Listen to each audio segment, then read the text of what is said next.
Welcome to Season 2 of Red Sox Digest, the only show where pain, sarcasm, and false hope collide nightly, like a Masataka Yoshida ground out to second. We break down every loss, every meltdown, and the occasional win, with sarcasm, facts, and no front office spin. Subscribe today at RedSoxDigest.com, or keep wondering how a wildcard team spent an entire offseason avoiding power hitters. And now, here's the crew at Red Sox Digest.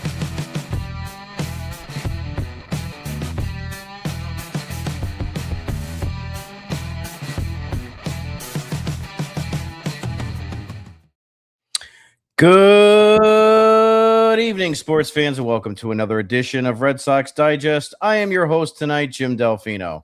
And yes, I'm back after our Red Sox-Yankees weekend that had everything. Hope, rain, pain, and the eighth inning doing what it always does, walking into our living room wearing steel-toed boots and kicking the coffee table through drywall. I spent this weekend emotionally preparing like a hostage negotiator. Friday night, Twitter and everybody strutting around like the Red Sox, we back. Sunday today, I'm staring at the bullpen phone like it owes me money. That's the Red Sox baseball, baby. One night you're ordering playoff tickets in your head.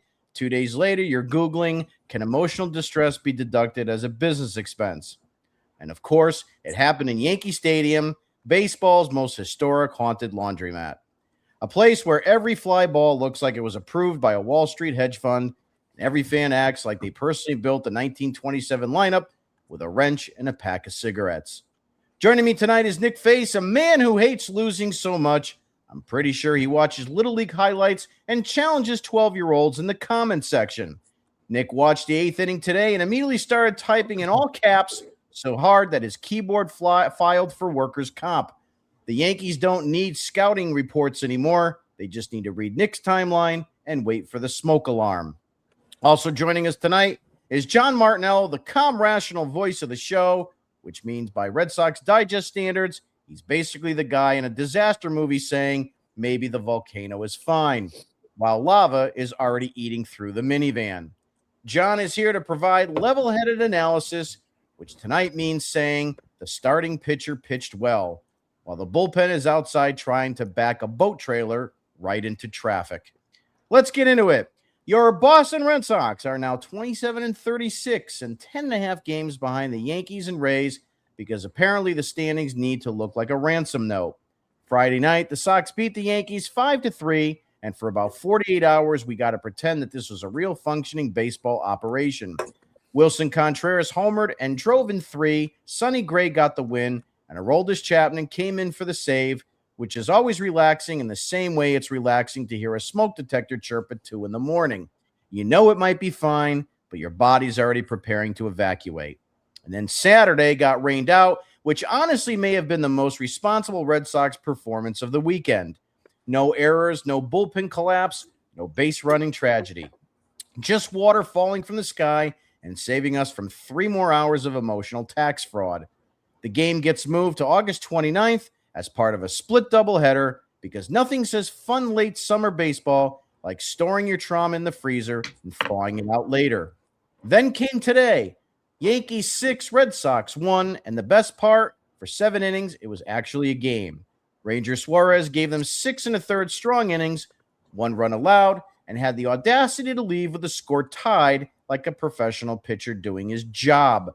Then, in the 8th inning arrived, wearing a fake mustache and carrying gasoline. Justin Slayton gives up the go-ahead homer to Cody Bellinger, and then the inning turns into one of those circus cars where clowns keep coming out, except every clown is carrying an RBI.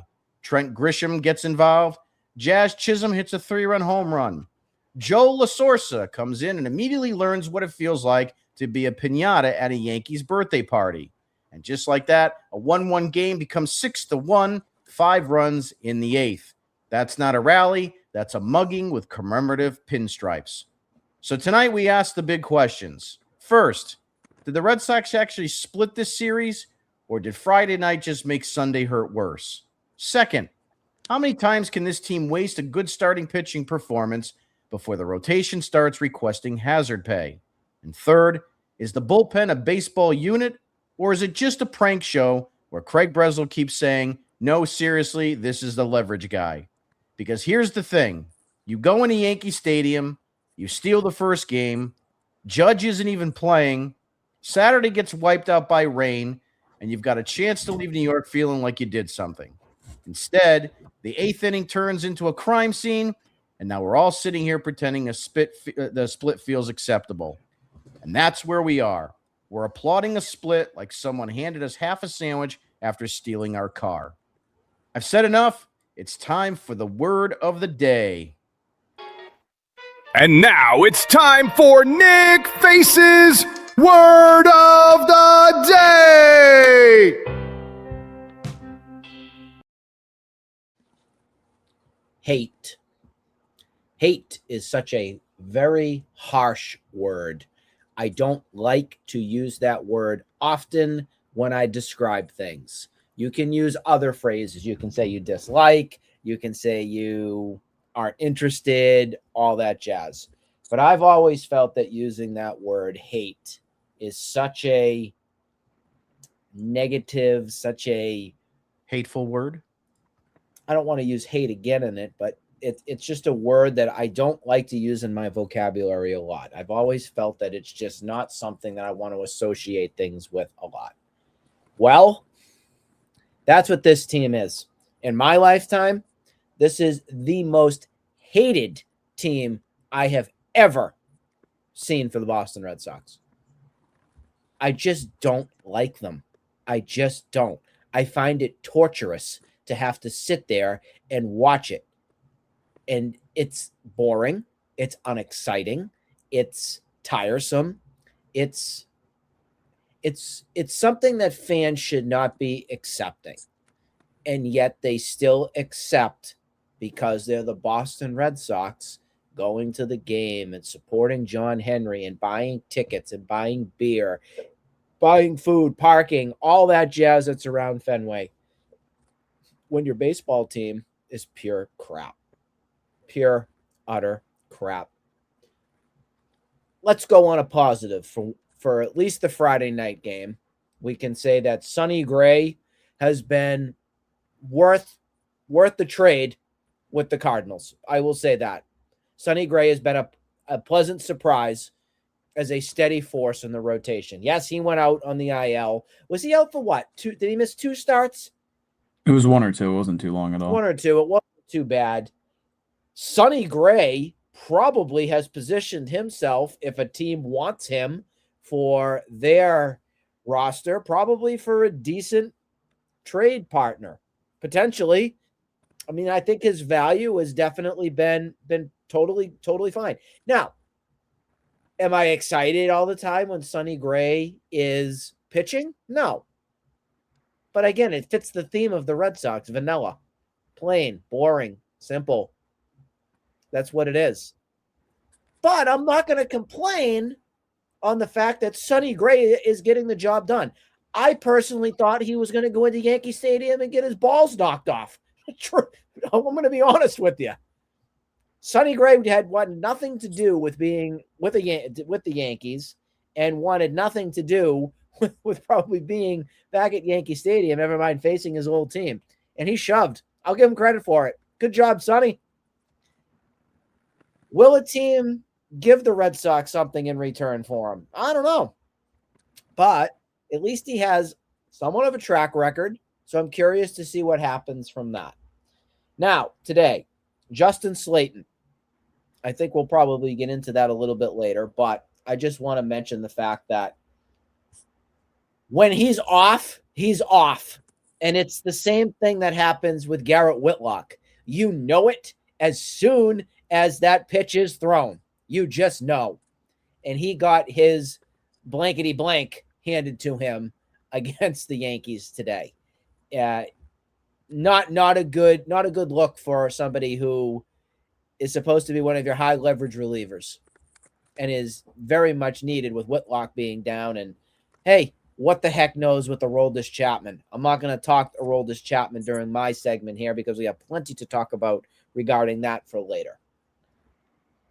But I have to tell you guys, I mean, there really isn't much that I want to run to my television screen or blast my radio at my events that I'm doing all my Empower things in my van, listening and rooting for this team. I'd rather listen to music. I'd rather go for a walk. I'd rather just sit in silence sometimes than just watch this team. It's less painful. I highly suggest it. I had a really nice Sunday afternoon, and it didn't involve 1 ounce of things about the Boston Red Sox. I watched a little recap, and I found out, oh, they lost. Oh, yippee. I'm so glad I didn't torture myself into that this Sunday afternoon. But that's just where I'm at with it. I think what we fans have accepted is pathetic. And I think that if you're really a hardcore Red Sox fan and you're still supporting this crap show, this crap fest that's happening, you are a major part of this problem right now, because you will not see change if you do not make a statement, much like some of us here are on the Red Sox Digest pod. Stop feeding John Henry. Stop supporting it. Stop. You can go into a local brew fest down the road at your local pub and go get your brews that way, instead of spending $10-15 on your stupid beers and crap to socialize and get drunk and take your shirts off and woohoo, look at me, I'm an idiot. Woohoo. Bunch of friggin' morons. That's all. Maybe I'm angry tonight. I don't know, but that's my take. I'm also very tired, if you can't tell. It was a long weekend for Coach Nick. Yeah, look, I mean, everybody's angry the way this team is producing. I mean, there's really, from day to day, it's take 1 step forward, 2 steps back, 2 steps forward, 1 step back. They're a 500 team after a 2-8 start. I mean, you talk about vanilla. I mean, they are as vanilla can get. They're just blah. And, there's nothing that's going to save this season. We're facing a potential lockout next year. I mean, this is only going to get worse. And the bigger issue, and we'll talk about it, we've said it on other shows, the Red Sox put all their eggs in the core 4 basket. And I'm talking your Mayers, your Anthonys, Christian Campbell, Tristan Casas, Kyle Teal, whatever you want to say in that basket. And okay, we do agree that Anthony has some talent, but we don't know if he's going to be a healthy guy.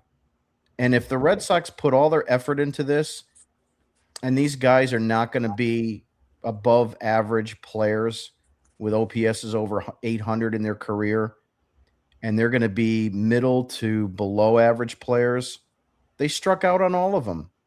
And, they can't afford this because there's no one else in that pipeline. So, Jim, did you say you actually trust Roman Anthony? Sorry, I don't know. No. I don't say I trust him. I said that I think we all believe he does have some talent. I don't think he has it right now. I don't. No. I think I honestly believe there's talent there. I don't know what degree. And I'm not saying 800 OPS talent. I'm not saying 900 OPS talent. What I'm saying is I think there's some talent there. I mean, you can make the argument that Tristan Casas has talent. Okay, sure, with his nails, but they can't stay healthy. So what good is it? What good is it if a player can't stay healthy? Good. You're right, and that's to me one of my points why I'm saying, oh, there's so much potential. Oh, there's so much talent. Oh, Roman Anthony is going to be a star, folks.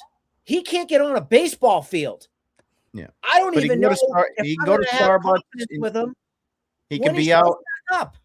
He can be out and about, and then when I make comments of it, people are just like, "Oh, well, he's got to be able to live a life." I understand that, but you know what? You go back 20, 30 years ago, guys were injured; they weren't outside flashing around, and he was at Chicken Little's this weekend or something, posing pictures with some boob. It's ridiculous. Yeah. So there's no leadership. He's going to do whatever he wants. It's ridiculous. Nick Face is sponsored by Pinstripe Punching Bag Depot. Are you tired of watching the Red Sox take a winnable game, hand it to the bullpen, and watch it get launched into the Bronx like a bottle rocket full of stupid? Try the Pinstripe Punching Bag, now with a built-in Cody Bellinger sound effects, a fake bullpen phone, and a little button that just screams, "Why are we doing this again?" Perfect for Red Sox fans who, after one bad eighth inning, can turn a group chat into a congressional hearing. Pinstripe Punching Bag Depot, because yelling at Yankee fans online only burns so many calories. And now it's time for the Martinello Minute. And now the part they don't want said out loud. No spreadsheets or corporate spin, just the truth, raw and impatient. This is the Martinello Minute.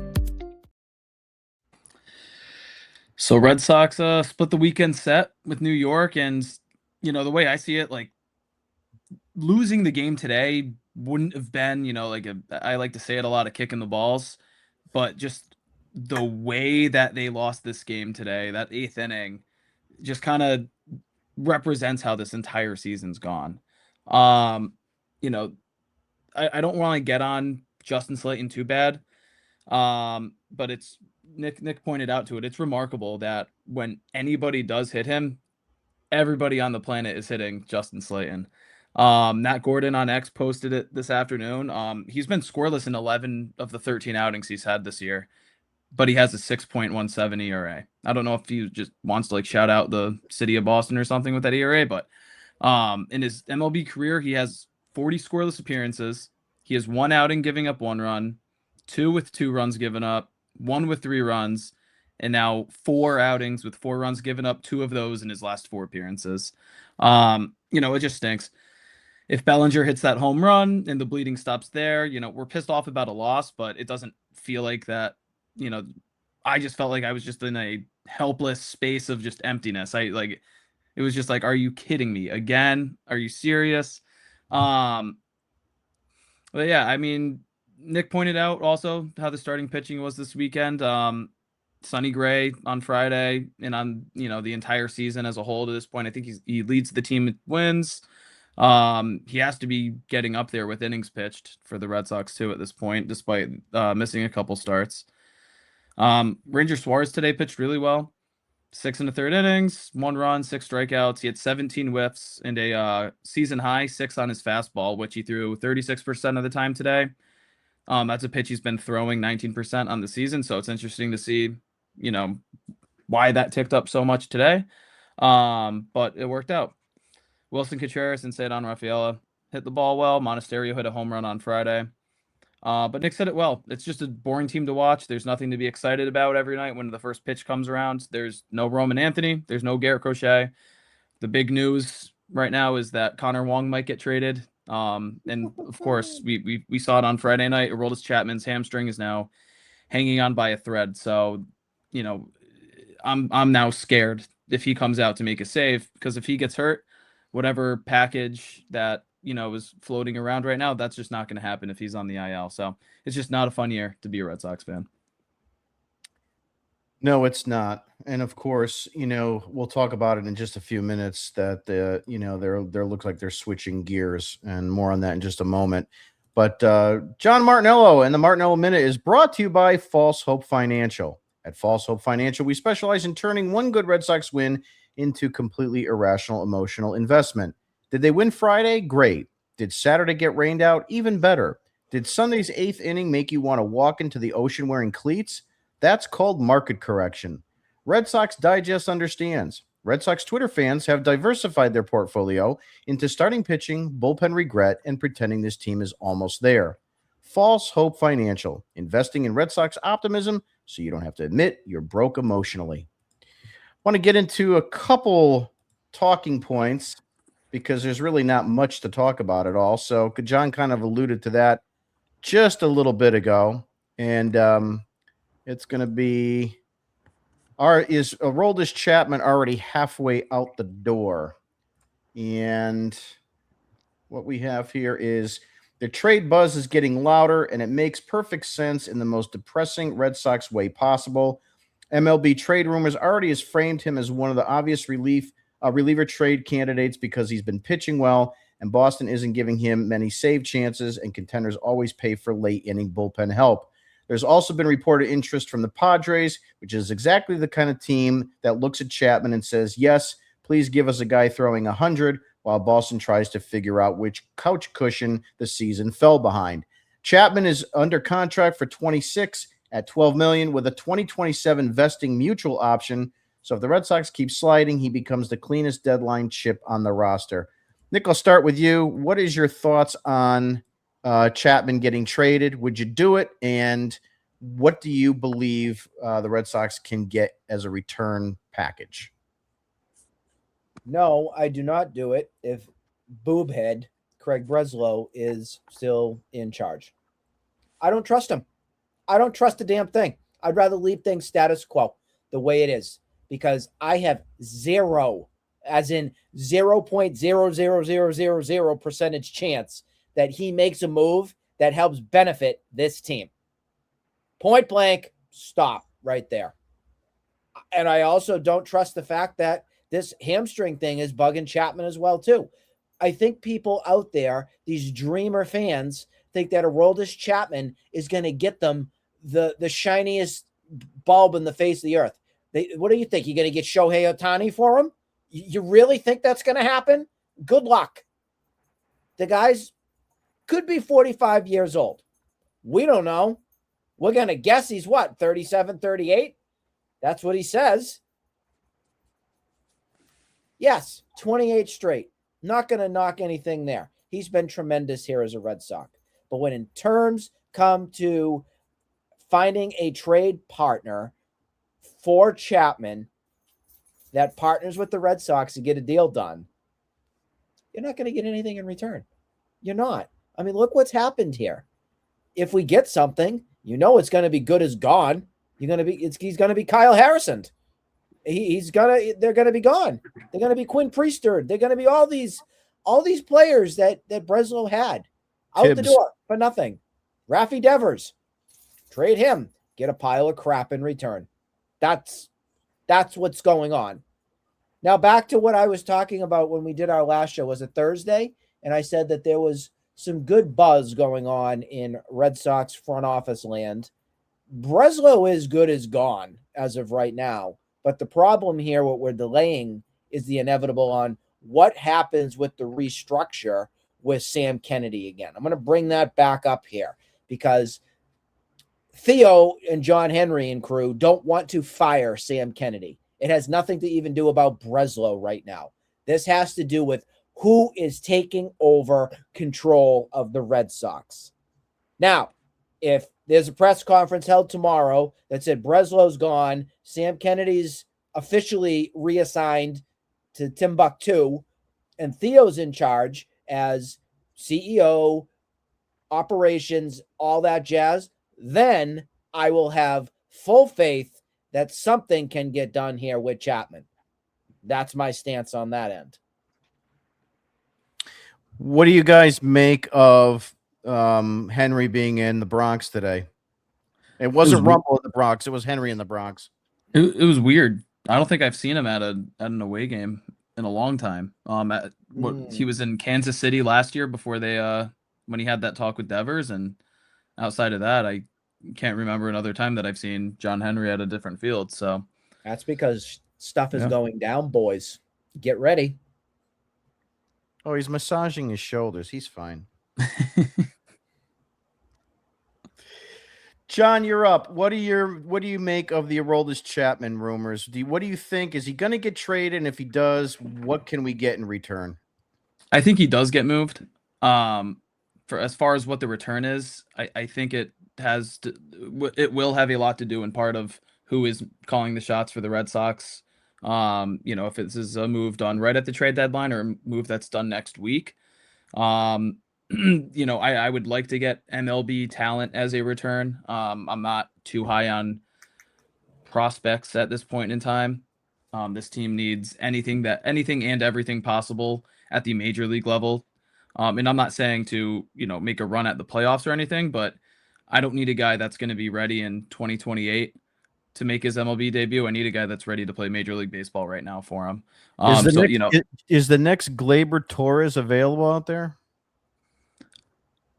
Listen, the only person that comes to mind for me when it comes to Chapman specifically is Dalton Rushing with the Dodgers. And I know it's another catcher. I know that we have 30 of them on the roster already, but look what he did. He 4 for 4 today. Left-handed catcher, It's not another Mickey Gasper. Or, Yeah, just what we need, another lefty and another catcher. we do need a left. I will take a lefty catcher. Someone that you can platoon, because especially with the reports about Connor Wong being available. I don't know who wants Connor Wong, but I'll let the reporters do their thing. Nick, yeah, what's up? Can I ask a question? Yeah. You just did. Why are you gushing over Dalton rushing? I think he's a good catcher. He could hit. That's really it. He knows how to hit. Though? He could hit. Oh yeah. And he doesn't start because they have Will Smith over there. I'm sure that they have 30 more prospects that are end up going to be just as good as him in the Dodgers pipeline, but he's a guy that for a couple years now I've been really interested in. I know a lot of the reports with the Padres have been talking about Ethan Salas. That's a guy I'm not high on whatsoever, but I mean, me personally, I'm a big fan of Dalton rushing. Do you guys really think the Red Sox are going to get a haul for Chapman? No. So, just to bring up Rush, you don't think they're going to get a haul for Chapman? I'll take one right now. Thank you. They might get a couple bags of hauls, but Dalton that will be the trade proposal. The Red Sox will get 2 bags. They can choose whatever flavor they want, but they have to pay shipping and handling, and then the deal goes down. So here's to John's point. So rushing 287, 8 home runs, 21 RBIs, and 927 OPS. Those are great numbers. So is he continuously showing signs of improvement, or is this kind of a fluke season for him? I mean, he's only 25. Yeah, I mean, he doesn't play every single day. So he gets put into spots where he is going to, be productive, because the Dodgers are smart and won't, do dumb things like the Red Sox do. But I mean, looking at his Savant page, there's honestly nothing kind of flies off the page at you and says like this guy's going to be a perennial all-star. But for a 38-year-old relief pitcher that I think we all know loves playing in Boston, and as soon as he gets shipped somewhere else is not going to be the same player, I think that this is a guy that you have 5 years of control of after the season, and that just is worth it at the end of the day. Do you guys trust a trade by Craig Breslow as part 1 and part 2 dealing with the Dodgers, who have basically licked your ass over the course of the last 10 years in trades? The answer is no to both, but I'm still hopeful. I was just doing the Andrew Friedman impersonation. I mean, the bottom line is that I would do it, and I would trade Chapman too, regardless, even if they were in a position, unless they were actually strongly in a wild card position, I wouldn't do it. But I would do it under these circumstances because I have no faith in this team, and I don't want a rehash of what happened with this team in 2020, and when they could have moved JD Martinez, they could have moved, a couple other pieces, and they didn't do it. And I don't want to see that happen again, where these guys just walk out the door and you get absolutely nothing for them. So I'll do it for that reason only. But I just don't know. I mean, again, the Cubs gave Gleyber Torres away for him, who was a really good player for the Yankees for a number of years. He kind of petered out, but, he definitely was highly touted at the time. So you were getting, a better than average prospective player for him. So we'll see. But, I would move him. Moving right along to our next topic is going to be with Connor Wong. John started talking about that already. The Boston Red Sox have announced that Connor Wong is available. Everybody should be like turning and looking back, because when the Red Sox speak, you know how that goes. New smoke, and the Red Sox are exploring trades involving Connor Wong, according to reporting summarized by Over the Monster and tied back to Jen McAfee of The Athletic. The logic is Boston has a catcher pileup. Wong is 30, and if the team keeps drifting towards seller mode, he becomes another movable piece. The funny part is they already have enough roster confusion to make a normal person pass out. They've got too many catchers, not enough offense, a bullpen held together by duct tape, and a front office acting like they're trying to solve Wordle with oven mitts on. John, could we trade Wong for Mookie Betts? Redo that one? I don't think we're gonna get Mookie Betts for Connor Wong. He's Well, they did. That would be correct. They did in fact get Connor Wong for Mookie Betts. Listen, it's the Red Sox. Mookie Betts is over 30 years old, guys. I don't think that we're trading for him. But on a serious note, it's not surprising to me at all that Connor Wong's available, I guess would be a better term to use. But listen, like Carlos Narvaez and Mickey Gasper at this point in time fit better together, obviously, than a Connor Wong and Carlos Narvaez. Gasper's a switch hitter. He's better offensively. Carlos Narvaez obviously better defensively. And Connor Wong's he's been fine, honestly. 10 times better than he was last year, but there's, when you have 3 catchers and only one of them can play every day, you got to move somebody. So it is what it is. They'll get some, mid-level prospect for him, and, a guy that we'll probably hear about on the day that he gets traded, and then not too much after that. Nick, we got Willie Abreu and Edmanuel Valdez for Christian Vasquez. Can we get something for this guy? No. Nice try, though. Mm-hmm. Dirt. Mm-hmm. Dirt might be something. Big League Chew. Maybe a pack of David sunflower seeds. I think it would depend on the flavor. It depends on the flavor, though. They'd only give you the original. You can't get like the spicy chili ones or the pickled ones or anything like that. You're just asking for too much for that. And a coupon for 25% or 20% off at Empower. What a disgrace. Well, besides that joke, that was pathetic anyways. But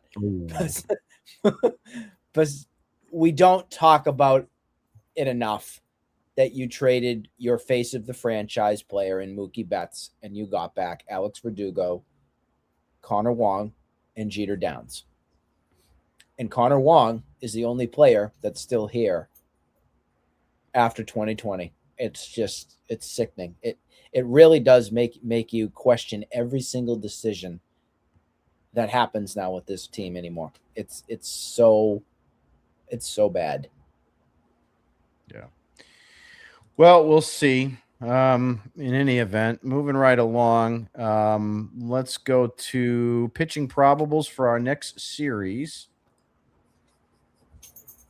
So the Red Sox will now travel to Tampa Bay starting tomorrow, Monday, June 8th. The Red Sox are starting at 6:40 p.m., scheduled to be Connolly early, and I don't know if Tampa Bay has a starter lined up yet. Tuesday, June 9th, 6:40 p.m. start time, Peyton Tolley against Martinez. And then Wednesday, June 10th, is a 1:10 p.m. getaway game, Sonny Gray against Rasmussen. Nick, I'll start with you. What are your predictions for this series? Who in their right mind every friggin' week has a Wednesday midweek at 1 o'clock to watch a goddamn baseball game? It's terrible. We've had a lot this year. No wonder why we're heading for a friggin' lockout. It's awful. There's no need of it. They should be playing that game at 6:40 and then getting on a plane and getting back to wherever they need to go to next. When did these games start becoming 6:42? When Rob Manfred started becoming an imbecile. It used to always be 7:15, 7:10. It's too late. These players, they have to get their beauty sleep. Yeah, I can't stand it. Every freaking week. I will not watch. I will not follow. I will not give you 1 ounce of my time. So baseball needs to figure it out, because you're going to lose the fan base, much like me, who wants to jump off a cliff right now because of seeing 1:10 on a Wednesday afternoon when people like myself, like you, Jim, like you, John, we work. We cannot take time to watch a piss-poor baseball team. Yeah, we'd be even more upset if they were leading raging the right now. Yeah, imagine if they were leading the division, or if this was close and this is September when you I want to still watch wouldn't these games. watch. No, but imagine if they were, you'd be more upset because you'd want to, you know. John, your thoughts on? Well, Nick, you didn't tell me what's your predictions for the series. I don't give a crap. No. I like Tolley. Mm-hmm. We all do. Just like I like turtles. I will go with, in all seriousness, now, I will say the Red Sox will win one game. And you better believe it. I am not picking the 110 game for them to win. Heaven forbid, because they got to get up early, folks. Oh, 8 a.m. arrival to the park. Watch out. And John, I will say, before we do it, I'll say the Red Sox will only win one of those games. Early will lose Monday night. Tolley will win Tuesday night, and he will get the win from that. And then I think Wednesday will come down to a bullpen game. Sonny Gray will be perfectly fine, but it will come down to our tremendous bullpen without Whitlock. Not a good look. Yeah. You know, it's ridiculous that you got Samaniego or whatever his name is in the minor leagues. You got Zach Kelly, who I can't stand.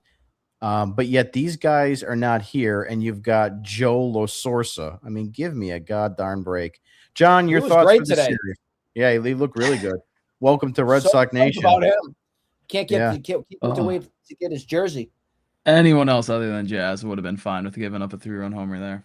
How's he doing on his 50-50 season, by the way? We talking about 50 strikeouts and 50 double plays? Yes. Tracking. He's on I think track. he's there. I think he already hit the strikeout mark. I think he did too. But no, for this series, I actually think they're gonna win 2 out of 3. What's wrong with you? Between Tolley and Sonny Gray, I'd have to assume they win 2 out of those 3 games. Obviously Drew Rasmussen, Nick Martinez. You do realize that they have to hit, right? What's up? You do realize that they have to hit too, right? Yeah, but John thinks that actually David Ortiz, Manny Ramirez, Johnny Damon, that they're going to play this weekend or this. They week. might. So that's don't. They haven't said they're not going to, so that's why I'm leaving the door open. That's why I would absolutely leave the door open for that. Then I would agree. But Connolly, early, Peyton Tolley, and Sonny Gray. I got to go 2 out of 3 with those 3 guys up. I think it's going to be Ian Seymour tomorrow. For the Rays, which is, he's another rookie, left-handed pitcher, 5.23 ERA this year. He is 3-0 though. But listen, this team, they've been doing it all year. They kind of pull you in a little bit right when things are as bad as they're going to get. And I think that this is going to be one of those series where they start to gain a little bit of momentum, and then they're going to be back at Fenway next weekend, hosting the Rangers, and the wheels will probably fall off the bus once again. But I think that we'll have a good next 3 days. I'm going 1 out of 3. I think you're going to get good pitching performances out of all 3 pitchers, to be honest with you. I just think it's going to be one of those things where you're going to have a 2-1 loss, a 2-0 loss, a 3-1, something like that, low scoring on both sides. But Tampa Bay will just, I don't know, they'll do the typical Tampa Bay thing. Someone will bunt. The throw will go past Contreras. They'll make it to second. Someone else will bunt to third, and they'll get a sac fly and win 1-0. That's how Tampa Bay wins their ball games, and I would not doubt in a second for something like that to happen. Couple other news tidbits just to shake your heads with. Because as Red Sox fans, that's what we do. So Jeff Passan announced, and I think we all know this already, Tarek Skubal underwent elbow surgery May 6th, 1 month and 1 day later. He threw 5 scoreless innings on 54 pitches and punched out 6 at a high A. So he's on his way back, and Garrett Crochet is nowhere to be seen because he's got a lat injury now and shut down, and it's amazing how some people can get surgery and come back right away, and other guys just can't. It annoys the hell out of me. Well, I think in Skubal's case, he has to come back immediately. Oh, he's got money to make. Is for him. He's got money to make. Yeah, He's and got to get ready for the Dodgers. That too. Yeah, and then I forget what the name or what they used with him, but it was some brand's new procedure or something they did, which if it, it looks like it's working great. So that's awesome to hear. But I understand that, but it's just some guys are just built differently. And oh yeah, unfortunately, 100%. And another thing is like, Crochet, he got his money. So he Right. doesn't need, and especially where the Red Sox are right now, he doesn't need to come rushing back. No. Where Scooble needs to get, the Dalton- money that he deserves to get. Dalton rushing back? Yes. Oh, okay. The other shake head news today, if you guys enjoy the Red Sox spin zone, here it is. Sean McAdam reports the Red Sox need a right-hand bat. Could one be arriving soon after rehab assignment? There is your right-handed batter that's going to come back and save the season, Red Sox fans. Every single year we get the same damn spin over and over again. Chris Sale's coming back. This one's coming back. So we know, I like Sean. I hate this tweet, but we also know he's connected with the Red Sox pretty strongly. So if you're hearing it and reading it, it's going to happen. So that's what you're going to be left with. Do you dislike Romy? No, I like Romy, but I don't like this. I don't like the Red Sox. I don't like the situation with ownership and management. That's the problem. That's where I am too, because I thought last season was a tremendous year that he had, and he overexceeded everybody's expectations. Here's the thing about. Go ahead. Go ahead. I think you're going to say this. Here's the thing about Red Sox Twitter that drives me crazy. All the people that come at me all the time and tell me I'm stupid and this and that, or I hate the players and whatnot. I don't hate one player on the team. I really don't. I think they underperform, and it's not fair as me as a Red Sox fan that some jackass built the roster the way they did, whether it be Chaim Bloom or Craig Breslow, that brought in players that don't fit the style or the need of Fenway Park. Okay. Point blank, and I'm using this as an aside. I like Willie Abreu. Tony Maserati on Breaking Balls the other day was talking about how he has pretty identical splits away from Fenway Park and in Fenway Park. And here's the part that should, if you guys didn't listen to it, here's the part that should annoy you. The Red Sox should try to get players that can excel in Fenway Park more than they do on the road, because you can play 81 games in your own home park, and you want to be able to utilize that. So Fenway Park does not make Wilyer Abreu a better player. That's where the Red Sox go wrong. So it's not that I hate, Romy Gonzalez. I don't hate Chad Durbin. I don't even hate Tristan Casas. I hate the fact. No, I don't. I really don't. I hate the fact that I hate the fact that the roster construction includes him, Nick. That's what I hate. And I don't want him on this team anymore because he cannot stay healthy, and I need players that can actually perform. That's the issue. And this is all and this is all on Chaim Bloom, and it's all on Craig Breslow, because I can almost guarantee you that the guys that you and I and John and Thayer and Tom, the guys that we talk about each and every week that drive us insane, and they were the ones that I just mentioned. If Dave Dombrowski were still here, Tristan Casas would be on another team. Roman Anthony probably would be on another team. Yep. Mayer would definitely be on another team. All these guys would be gone, and Red Sox Nation would be sitting there saying, Story wouldn't be here. Trevor Story wouldn't be here because Bogarts would be. Number one on the hate list right there. Okay. Yeah, he shouldn't be here. I don't hate Trevor Story. I hate the fact that he's here. I don't want him on my team. I hate him, and I hated that he's here. Yeah, but that's a big difference when people come at me all the time. You hate this, you hate that. I don't. You must be miserable in your life. I'm not. I'm doing great. But that's the problem. Is that I don't want these shitbags on my team, because the roster construction and the players making the lineups and the roster construction don't know how to build a baseball team. That's the problem. And I'm tired of seeing it. Moving right along, we're going to go into piece of take real quickly. Get your guys' thoughts. 30 seconds. If Aroldis Chapman is traded, which we think, who becomes the closer? My vote is probably going to be Garrett Whitlock. Nick, what do you think? They will not give a closer. They are so bad, they will do a closer by committee. For example, if Whitlock gets healthy and comes back, which is a big if, we'll do the roll the dice mode. Oh, let's see who tonight's Russian roulette player is going to be. Oh, Justin Slayton. Oh, here we go. Who's going to be the next one up? Oh, Zach Kelly. He's coming back, folks. Get ready. That's where it's going to be for me. Nick, who's your closer? We don't have one. There won't be one, Jim. That's I know. What I'm just saying. I'm saying Garrett Whitlock will probably be the closer de facto. What do you think, John? What are your thoughts?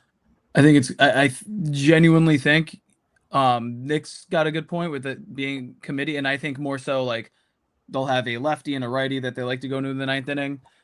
That lefty's would probably be the Samaniego. And then the righty, if it is a righty that's going to be pitching, it's not going to be Slayton. It's not going to be Whitlock. It's going to be Tyron Guerrero. Oh, God. 100% will be. Oh, Guys, God. we're forgetting the obvious one. I actually got it now. You know who it is?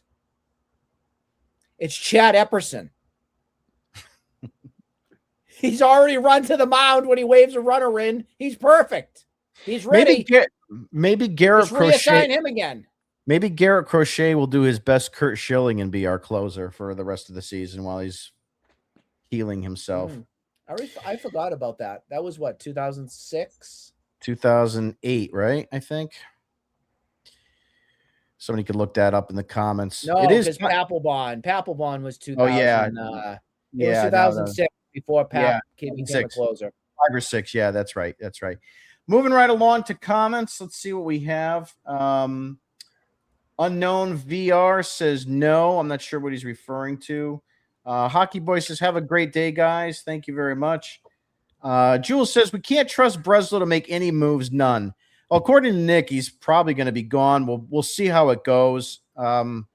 Nikki, I know you've got some, kind of like some people that around the team. But, yeah, so we'll see how that goes. But that's a big reason why John Henry was in New York, just so you guys Slater from Saved by the Bell tolls for you. Yeah, remember Slater? Oh, I do. Yep. AC Slater. Yep. Jules says, does your van have a captain's chair? Well, it's a van by the river, down by the river, that's for sure. It was by a river today.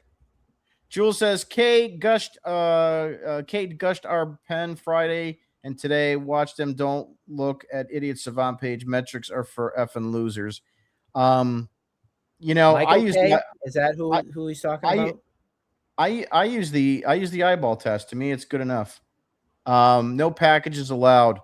I don't know. Are you a fan of moving Chapman, or you just don't think they're gonna move him? I'm not sure. Exhausted fan says trading Chapman is a no-brainer. I think you have to be. Here's the thing: even if they were, bless you, even if they were competitive, I don't know. Would you want to bring him back for 27? Would you take another year on that? I would be. Is it not a mutual option next year? I think it is, but those mutual options never really go. Yeah, exactly. So just move them. We blow and it's going to get worse. It certainly will. Correct on Brez, Nick. Yep. Exhausted fan says would have to be a package deal. I don't know what you're going to get for him. I just don't think you're going to get, like I mentioned before, like a guy that's going to be an everyday second baseman, or an infielder. I just don't see it happening. Jared Trillo, Pittsburgh for Chappie. I don't know much about him. Do you know much about him, John? A little bit. It's not the craziest thing I've ever heard, but we'll see. That's a good poll. Let's see what he's all about. With the Pirates. Let me bring up his stuff here right now.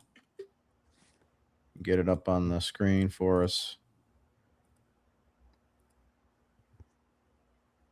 I think I got it here. Oh my God, he's been terrible this year. Yeah.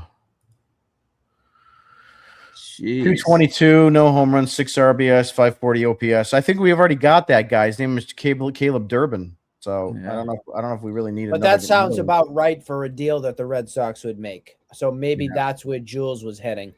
Yeah, Maybe. probably. Yeah, that's maybe about She might have Breslow's computer model that says that's a slam dunk. They should address exhaust fans said they should address the righty power bat first. I don't think that's coming this year. I think if you're lucky, you're going to do that in the offseason because they're not competing for a playoff spot this season. So I think if you're lucky, and that's a lot of it's contingent on what they think is going to happen in 27. If they get an inkling that it's going to be a canceled season or a shortened season, I don't know what they're going to do, if anything good at all this offseason as it is. Not sure what they'll get for Wong, but no issue dealing him. Of course not. We don't need him. I mean, the last 2 seasons, it's almost been like he's not even here anyway. Evening Bayou Man. Okay. Betty says, I love being retired and living in California. Even better time of game. Yeah, I know. Especially you can pick up those Dodgers games and those San Diego Padres games and not have to worry about it. That would be great for us. It's tough to watch those games starting so late. Wonder if all these podcasters, not you guys, regret yelling at me when I kept saying he was injured, but I stuck to it. Now you hit the nail on the head that time. Maz did a terrific video on exactly what that thinking. Exactly. I never wanted Story. Was focused on they refused to sign him and got Story instead. I don't want Chappie Chade. You're talking about Bogarts. Yeah, I didn't want Bogey gone either. They really completely just messed that up at this point. You know, it's just again, like I said before. If I said before, if Bogarts was here, Story doesn't come here, you don't lose Devers, and you don't go after Bregman most than likely. Cherry, I don't know if Cherry will never trade anyone good. I don't know if she means Breslow or something, but in any event, that's pretty much where we're at. Any closing comments or anything? Any news things coming up, guys? Yeah, I know you pointed or hinted at Romy Gonzalez, but he's swinging at 100%. So it looks like we're getting pretty close to a rehab assignment on him. I'm interested to see though once he does get here. You know, it's another. I don't want to say another IKF, but you know, it's the same profile, right-handed bat. He'd be platooning with Meyer. But Meyer's at shortstop. I don't think you want Romy Gonzalez at shortstop. So does Meyer go into a platoon with Monasterio at short, and then is Romy Gonzalez playing first base, second base, third base? I don't know, but I'm just once he is back, he's a fun guy to watch. He's an exciting player. Obviously awesome to watch him last year and everything that he did. So I'm excited for him to return. You make a valid point. Because of the players that they have on the roster, adding in a Romy, you really can't. So that means that a deal has to get done because I don't see them sending Monasterio down to Worcester. I don't see IKF getting DFA'd with the money that's still owed to him. Marcelo Myers likely not going down to Worcester. I mean, he could. They wouldn't do it. Could, but I don't think they'll do it. So it's not a bad take. And Durbin, I think, is starting to figure himself out. So they will definitely be redundant on a lot of players that are just kind of, they're there. Yeah. And we'll see how this relationship turns out, too. We just don't know. Actually, I do need a massage right now. My back hurts. Oh, we got a couple last-minute comments come in. Let's see. Angelo says, why would any team trading for Chapman give up a player currently on the Major League team? Depends how bad they want him, you know? Desperate times call for desperate measures. Yeah, there's definitely there's no doubt in my mind that they'll be able to trade him. You're not giving him away. They'll get something for him, and there's going to be teams lining up. He's arguably been the best closer in baseball the last 2 seasons. I mean, that's the bottom line. So people will want him. If they could package Duran and him in the same deal, that would be incredible. Yeah, the question is, what do you get? You know, they got to get something. My whole point is that with this season being done, they need to get somebody with term and their best years are in front of them, not behind them. So I don't want Mike Trout. I don't want Fernando Tatis Jr. because I don't trust the power situation is really skeptical. Um, I know Jimmy Stewart on the broadcast when he was hosting the baseball hour talked about, Bobby Witt Jr. People can turn around and say, "Oh, you'll never be able to get him."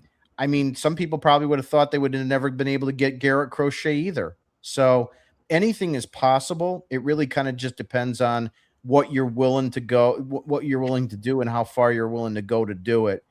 Of course, Kansas City would not be interested in a Chapman, but um, that's the type of guy you need to target. You need to target the next Manny Ramirez, the next JD, the next Mookie Betts, the next David Ortiz, that middle of the order bat. Again, most importantly, that his best days are ahead of him, not behind him. And if you can do that, I don't care if you've got to give up Chapman, Duran, and Arias or Witherspoon or something that is attractive to another team, and you have to take on money, because that's what this team needs to do. They need to get that guy back, and they need to get that guy that's going to be more years in front than behind, not someone at the end of his career. So that's all I got. I'd like to thank John and Nick for being on. If you haven't subscribed to our website newsletter yet, please go to redsoxdigest.com, redsoxdigest.com. You get a free account and you can donate to our cause. There are different levels there, and you can become you can get on the podcast too. We can have you as a guest if you do a founding membership. Other than that, that's all I got. We'll probably see you Wednesday night since it's a Wednesday afternoon game, and we'll wrap up the series in Tampa. Have a good night, everybody. Have a good week ahead. Bye-bye.